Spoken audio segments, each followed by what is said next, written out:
Hello everybody and welcome back to Advanced Functions. Today we're going to be covering chapter 2.2, which actually focuses on the factor theorem. Okay, so in this video we'll be covering the factor theorem itself and its two key parts, which is the integral zero theorem and the rational zero theorem. So the factor theorem. The factor theorem states that x minus b is a factor of the polynomial p of x if and only if p of b is equals to 0. Similarly, ax minus b has to be a factor of p of x if and only if p of b divided by a is equals to 0. This relies on the remainder theorem to work. If you remember last class, we discussed the remainder theorem, and what it essentially said was that for the values of p of b or p of b divided by a, those two will always give you the remainder for when a p of x is getting divided by a binomial. So if the remainder equals 0, then the expression x minus b and ax minus b must be factors of p of x. Think back to question 16 that we did last class. That was the perfect example of how we found a factor of the function. Now let's talk about the integral zero theorem. The integral zero theorem states that if x minus b is a factor of a polynomial function p of x with leading coefficient 1 and the remaining coefficients are integers, then b is a factor of the constant term of p of x. This may sound a little bit confusing, but let's do an example. Let's take the polynomial p of x is equals to x to the power 4 plus x to the power 3 minus 13x squared minus x plus 12. Let's find one of its factors using the integral zero theorem. So of course we know that if it is a factor, then using the remainder theorem, p of b must equal 0. Hence we have 0 is equals to the p of x function. Now let's start substituting values into the function. This will be your guess and check sort of procedure. You have to essentially guess which values for x would let you have p of b equal to 0. So if we took 1, we would have 1 to the power 4 plus 1 to the power 3 minus 13 times 1 to the power 2 minus 1 plus 12. So we get 1 plus 1 minus 13 plus 12. Which would equal to 0. This means that 1 is a factor of p of x. Therefore, x minus 1 is a factor of p of x. Now with this one known factor, we could use two strategies to find all of the factors.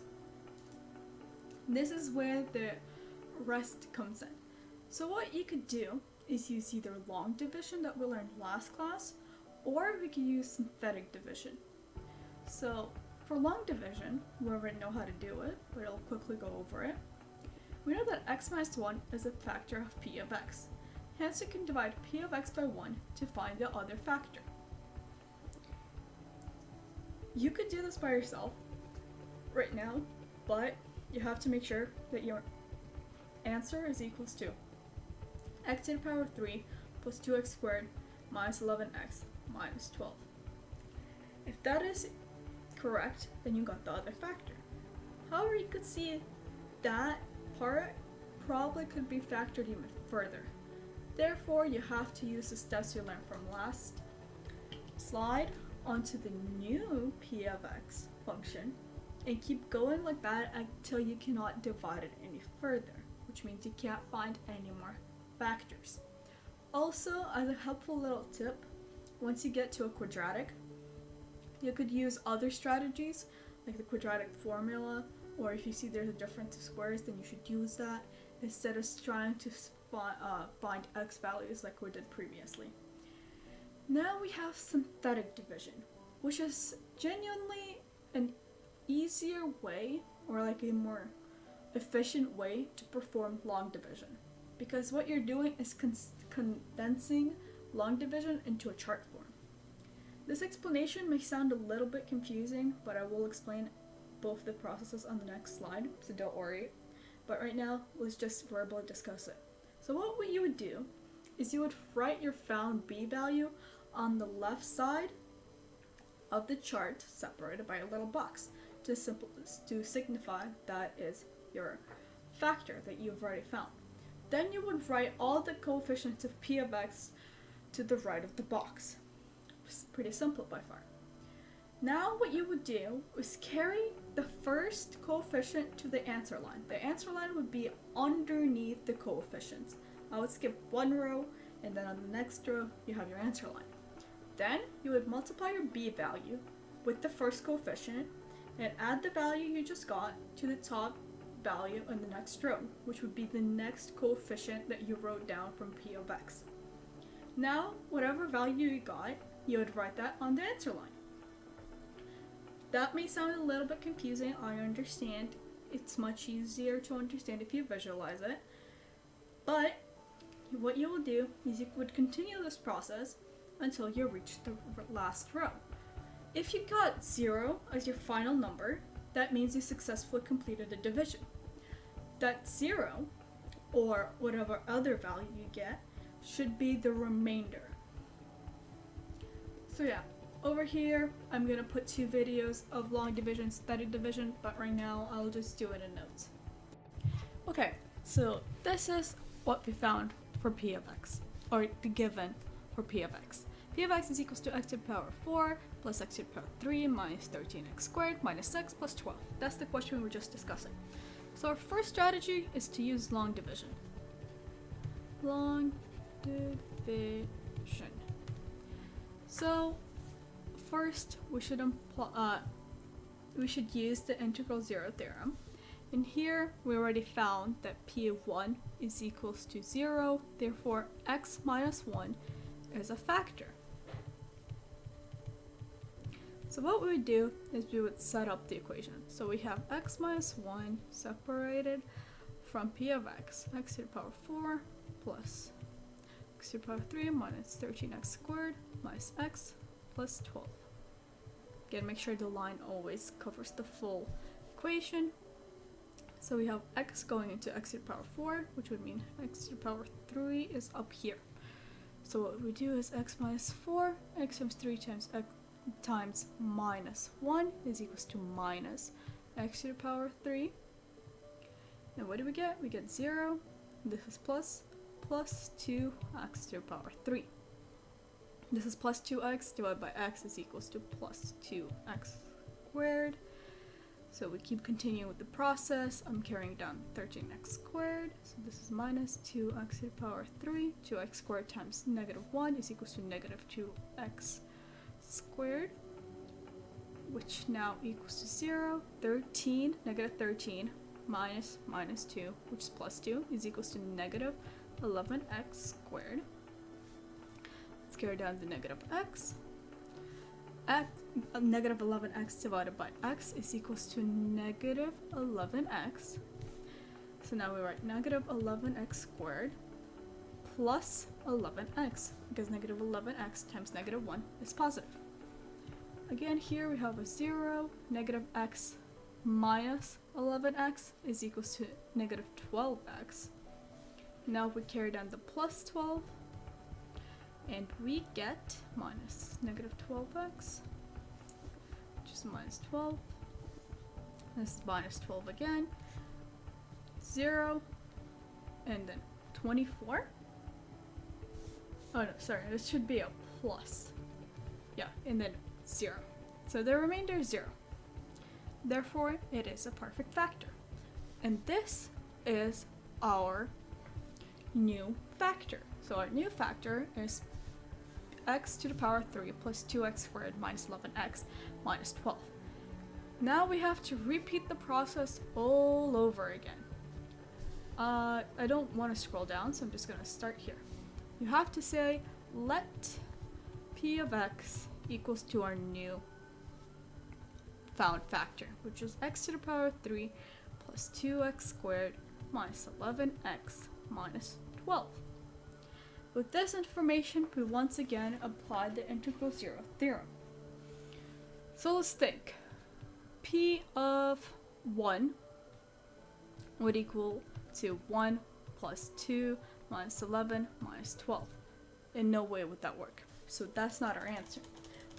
P of negative 1, however, would be negative 1 plus 2 plus 11 minus 12. So what do we have? This is 13 minus 13 is equals to 0. Therefore, P of negative 1 is, negative 1 is a factor. Therefore, x plus 1 is a factor of P of x. Now we continue with the process all over again. X plus 1. This is not a straight line. There we go. That's semi-straight. 3x squared plus 2x squared minus 11x minus 12. So we get x squared on the top. Now we subtract x to the power 3. X squared times positive 1 is equals to plus x squared, which is equals to x squared by itself, because this is a 0. Now we carry down the 11x. With the 11x, we see that we just need to multiply it by x, so we get minus x squared plus x, which would give us negative 12x. Carry over the negative 12, and now we have negative 12x minus 12, so our quotient should be negative 12, and then minus 12, and this equals to a fat 0. Again, we see that this is 0, so the remainder is 0. Therefore, we have proven that x plus 1 is indeed a factor of P of x, and that our next factor is x squared plus x minus 12. With that, our life is easy, because now we have let P of x. I would probably just say this is 2, this is 1, and because this is P of x. So equal to x squared plus x minus 12. This could be easily factored. We're multiplying to negative 12, and then we're adding to positive 1. So we could use plus 4 and minus 3. So which is equals to x minus 4 and x plus 3. Oh, sorry, x plus 4, x minus 3. And that is it. These are our multiples, or our factors. The factors of P of x, or how you could rewrite P of x, is equals to x minus 1, x plus 1, x plus 4, and then x minus 3. And that is it for long division. Okay, now we could do the same exact question with synthetic division. So as I said, we found what P of x, that x minus 1 is a factor of P of x. And P of x is equals to x to the power 4. Let me just quickly find it. Give me a second. P of x is equals to plus x3 minus 13. That's a really bad 3, I'm so sorry. 3x squared minus x plus 12. Okay, so we have our little chart method, or synthetic division. X minus 1. So our factor is 1, and we separate it by a little box. I like to do half a box, it just looks better. And then we carry down all the coefficients. So we have 1, 1, negative 13, negative 1, and then plus 12, or just 12. Now what we do is we carry down, this is our answer line, we carry down the first coefficient. Now what we do is we multiply our factor by the carried over answer, which is 1 times 1 is 1. Write it right underneath the second coefficient, and then we add these two. So 1 plus 1 is equals to 2. So if you want to see it in a more detailed way, what we do is this is multiply, and over here the answer gets written over here, answer. Now with the answer, we add these two, then we write the answer right underneath the answer line. And that is it. We continue this process all the way until we reach here. So let's do that. 1 times 2 is 2. Negative 13 plus 2 is negative 11. We're good there? Now we do 1 times negative 11 is equals to negative 11. Negative 1 plus negative 11 is equals to negative 12. Now negative 12 times 1 is equals to negative 12. So 12 plus negative 12 is equals to 0. Again, as I told you, this over here, that is our remainder. Since our remainder is 0, that means we have proven that x minus 1 is a perfect or is a factor of p of x. This over here is the rest of our factors. This is now x to the power of 3, x to the power of 2, x, and this is our constant. Remember, this was x squared, x to the power of 4, x to the power of 3, x to the power of 2, x, and this is a constant. We moved it down by 1. So now our new p of x, or p1 of x, is equals to x to the power of 3 plus 2x to the power of 2 minus 11x minus 12. Again, we need to find the x value for which p1 of x is equals to 0. We found that in the last question, and that was negative 1. So x plus 1 is a factor of p1 of x, therefore it's also a factor of p of x. Now what we do is we perform the same procedure. Now since we have it as negative 1, we separate it again, we write down all of these, which are 1, 2, negative 11, negative 12. We carry over the 1, and we do the same steps over again. Negative 1 times 1 is negative 1. 2 plus negative 1 is equals to 1. Negative 1 times 1 is negative 1. Negative 12 plus negative 1 is negative 12. Negative 12 times negative 1 is 12. Negative 12 plus 12 is equals to 0. So what we get now is, this is again our remainder, so we don't care. We have x squared, x, and a constant. Therefore, I'm going to write it over here since we're running out of space. P2 of x is equals to x squared plus x minus 12. From here, again, we don't have to use the integral zero theorem.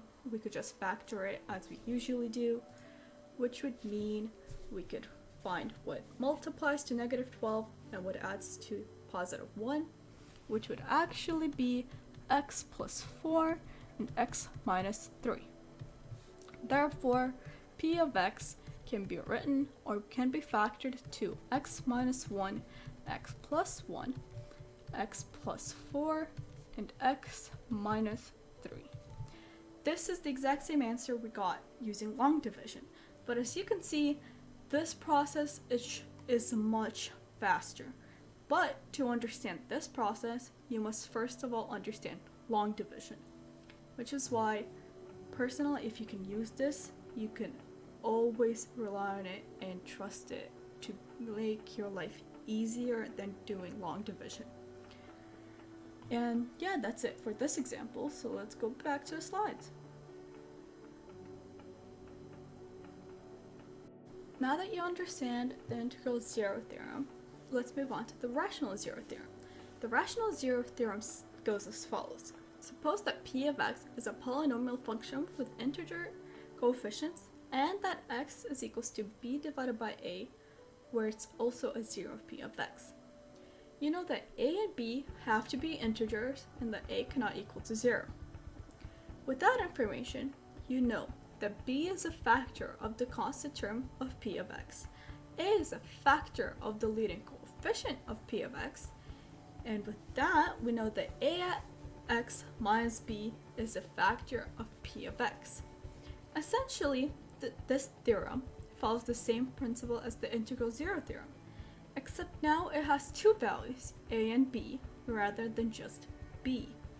It is essentially using the knowledge that we learned from the remainder theorem, where instead of just having x minus b, we have ax minus b. And we're proving that if ax minus b, you use those values and you plug it in so that you have p of b divided by a, and that equals to 0, then ax minus b has to be a factor. Now let's apply that knowledge to fully factor p of x is equals to x to the power 3 plus 7x squared minus 9x plus 2. Okay, so here's p of x. I'd personally like to use synthetic division for this, but first we must apply the theorem. What we know here is that we need to find two values, a and b. A is a factor of the leading coefficient. Therefore, a could be 1 plus minus 1, plus minus 2, plus minus 3, and plus minus 6. B is a factor of the constant, which is equals to plus minus 1 and plus minus 2. Next, what we have to do is find p of b over a such that it equals to 0.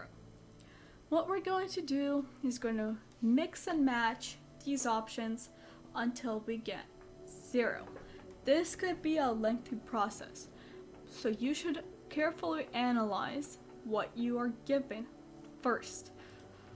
But let's try p of 1 over 1, so p of 1. That would be equal to 6 plus 7 minus 9 plus 2. That doesn't help us in any way, shape, or form. However, if we try, let's see, a different thing. For example, negative 1 over positive 1, that will give us negative 1, which is equals to negative 6 plus 7 minus 9 plus 2. What do we get in this case? We don't get a 0 either, so we have to keep going. So what I'd recommend is writing what you've used already. So we had 1 over 1, negative 1 over 1. Next we could do is 2, well, we could do 1 over 2, which is going to equal to, let me get my calculator. Okay, so plugging that into the calculator, we get the following values. We have 6x to the power 3 is equals to 0.75 plus 1.75 minus 4.5 plus 2. This is equals to 2.5 plus 2 minus 4.5, which is equals to 0. Therefore, 1 over 2 is a factor of p of x. However, we can't just write that x minus 0.5 or minus 1/2 is a factor. What we should do, essentially, is rewrite it in a different form. So we could just multiply x times 2. We could just multiply the full equation by 2, and we would get 2x minus 1 is a factor of p of x.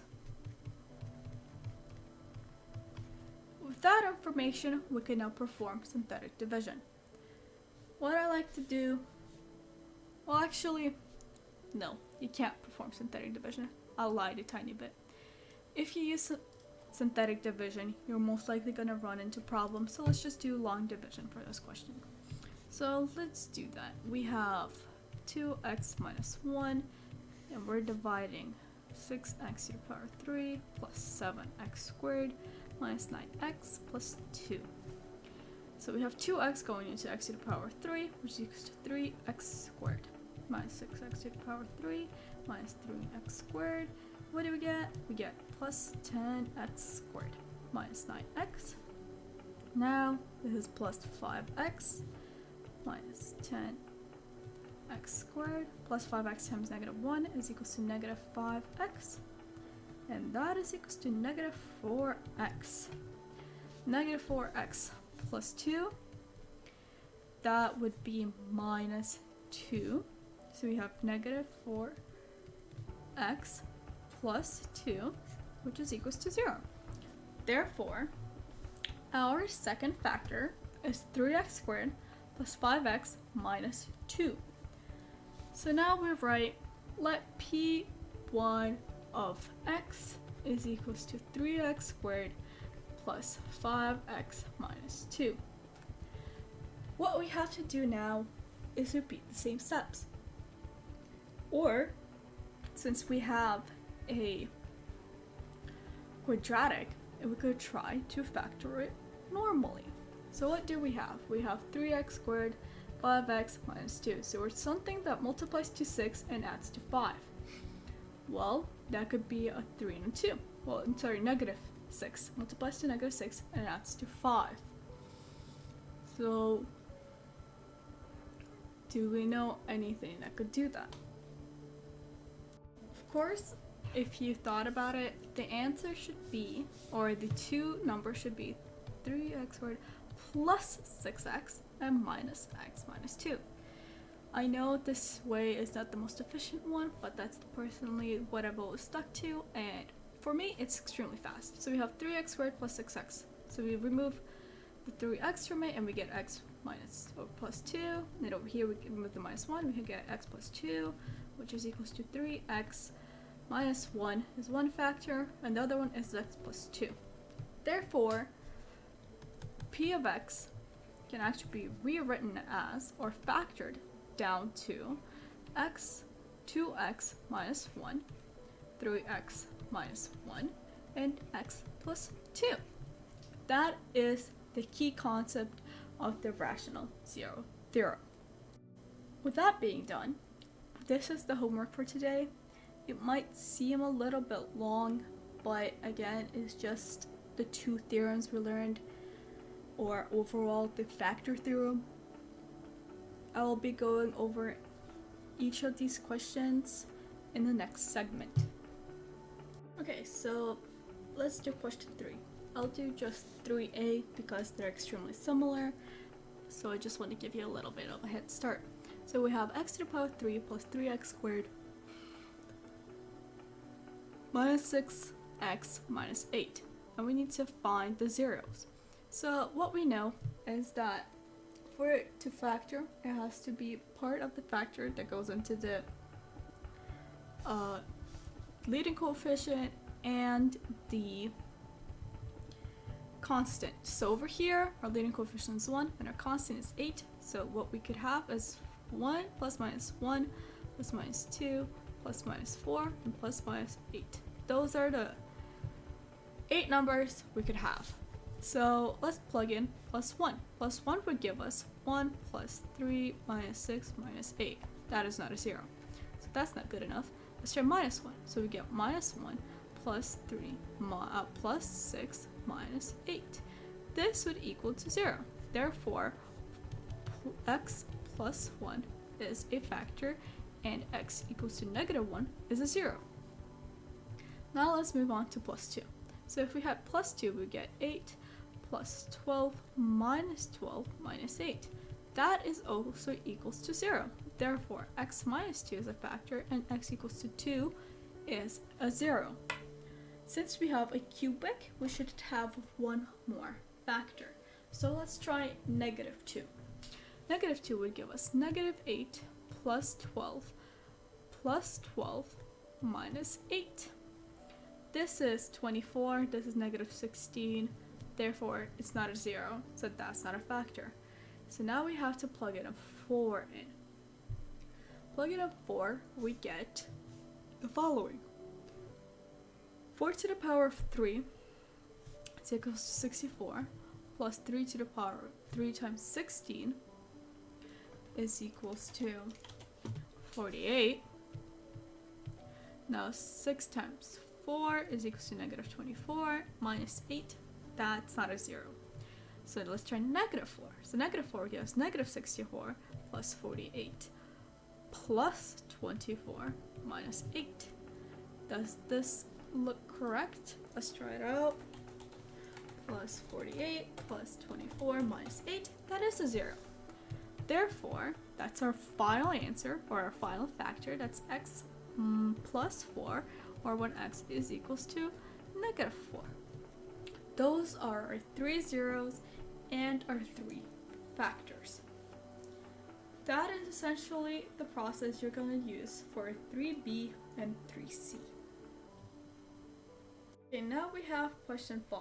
Determine the values that could be zeros of each polynomial that factor the polynomial itself. Again, I'm just going to do C this time because you could do A yourself. It's going to be essentially the same steps as we had before. So let's do it. Okay, so what we have is 6x to the power 3. Just gonna copy paste it in here. It's unfortunate. Well, let's hope it's in there. You could write it down yourself. I'll write it. We have the equation y is equals to, or the expression negative 11x squared minus 26x plus 15. We need to find the zeros and then factor it. Over here, sorry, that's a 15. That's a really bad 15. 15. Over here, we have a little bit of variety. Our A values could be plus minus 1, plus minus 2, plus minus 3, plus minus 6. Our B values could equal to plus minus 1, plus minus 3, plus minus 5, plus minus 15. So overall, we have 8 times 8. We have a lot of variety in our numbers. So let's just try our hardest to find what equals. So we're gonna say let p of x equal to this part over here. Oh. Copy. There you go. Oh. Well, it got moved anyway. That's fine with us, right? Let it equal that. So now we have p of b over a. So at first we have 1 over 1, which is equals to 6 times 1 minus 11 times 1 squared, it's cubed, minus 26 times 1 plus 15. So what do we have is equals to 6 minus 11 minus 26 plus 15. That doesn't seem like that would equal to 0, and it doesn't equal 0. Therefore, 1 is not a factor, or 1 is not a 0. So let's move on to the next choice, negative 1 over 1. That would equal to negative 6 minus 11 plus 26 plus 15. This is not a 0 either. So that's unfortunate. We have to keep going. The next one we have, or we could have, is 1 over 2. That would equal to the following. I'll get my calculator. Well, using my calculator, we find that this equals to 0.75 minus 2.75 minus 13 plus 15. So what we have is that it equals to, this is going to be negative 2 minus 13, negative 15 plus 15, which is equals to 0. Therefore, we could say x minus 1/2 is a factor, but again we should rewrite it, so 2x minus 1 is a factor of p of x. Now we use long division to find the other factor. Let's do that over here. So 2x minus 1, separate it, we have 6x to the power 3 minus 11x squared minus 26x plus 15. So we have minus 6x squared, this is 3x squared, sorry, this is cubed, minus 3x squared, that would give us 11 plus 3, negative 11 plus 3, that's 8, negative 8x squared minus 26x. Now we do minus 8x squared, which would actually be minus 4x. negative 4x times negative 1 is equals to plus 4x. So we get 0 minus 30x plus 15. Negative 30x is negative 30x minus 15, because we have minus 15 over here. So what we have is 0 plus 15 minus positive 15, which is equals to 0. Therefore, our second factor would be 3x squared minus 4x minus 15. We should write this as let p of x, or p1 of x, let p1 of x equal to the second factor. Here, since it's a quadratic, we could use our other strategies, so we could find something that multiplies to negative 45 and adds to negative 4. A number like that could be, for example,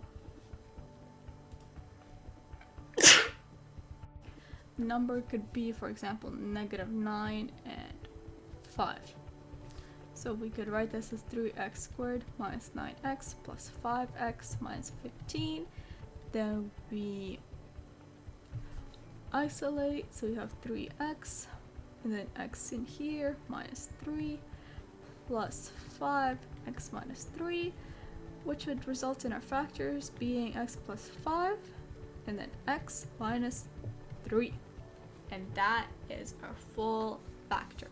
Therefore, p of x has the following factors: 2x minus 1, 3x plus 5, and x minus 3.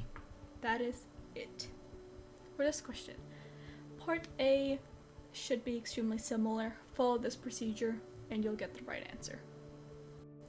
Okay, so I also assigned 6C and E, which is extremely similar to what we did in question 3, so I believe you can do this. Again, apply the integral zero theorem and you should get the right answer. Also, you could use synthetic division for that question, therefore it should be much easier for you. Sorry, there's a helicopter flying by, so it's extremely loud. Okay, so let's look at question 8. An artist creates a carving from a rectangular block of soapstone whose volume is V in cubic meters, and it can be modeled by the following equation. Determine the possible dimensions of the block in meters in terms of binomials of x. So what this question is asking us in an elaborate form is to, again, factor. What we have here is an a value of, or a leading value of 6 and a constant coefficient of negative 8. So we have to use the rational zero theorem for this question, just like we did in question 5.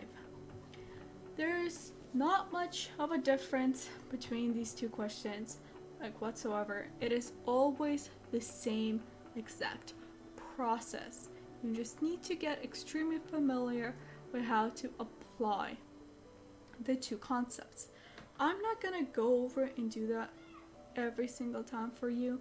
However, what I will do for this, actually probably this chapter, since the rest of the material is also really reliant on what we learned today and a couple days back in chapter 2.1, I will post the actual answers to these questions, but not the process. I feel like that would help you practice more than just copy, because again, the process is extremely simple and repetitive. I've also assigned part 13, 1 and 3, which is actually asking us to factor each sum of cubes, which is an extremely important thing you should remember, just like the quadratic formula. Over here we have x plus 3 plus 1. X plus 3 plus 1 can actually be rewritten as something like x to the power of 3. Let me write it here. X to the power of 3 plus 0x to the power of 2 plus 0x plus 1. now we can again apply our simple theorem and try to find where it is a 0. But if you're keen, you know that since it's to the power of 3, we just need a negative, which would equal to -1. So the only value that would give us that would be -1. Therefore, x plus 1 is a factor. Now, what you would do is you would use synthetic division, for example, since it's much easier, and solve this question and factor it. So we have 1, 0, 0, 1. Carry over the 1. 1 times -1 is -1. 0 plus -1 is -1. -1 times -1 is 1. 0 plus 1 is 1. -1 times 1 is -1. -1 plus 1 is 0. So we get our binomial now, which is x squared minus 1 plus 1. What you could do, minus x plus 1.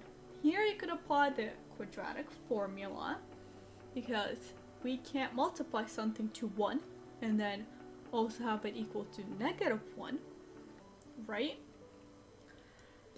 And if you tried the quadratic formula, you would notice that this cannot be factored any further. It actually can't have any zeros at all. So what you would find is that the full factor of x to the power of 3 plus 1 is actually x plus 1, x squared minus x plus 1. We know that a perfect square is actually a squared plus 2ab plus b squared, right? But over here, we have a squared minus, it seems like, ab, right? Because we have 1 and 1 plus b squared.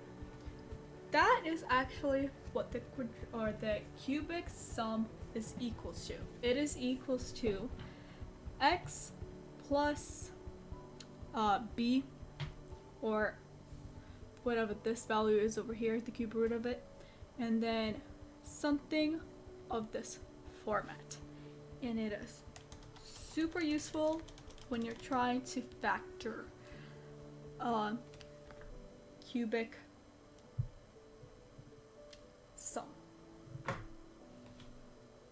Also, the same would apply for a cubic difference. It's actually really interesting, because if we change this to -1, right?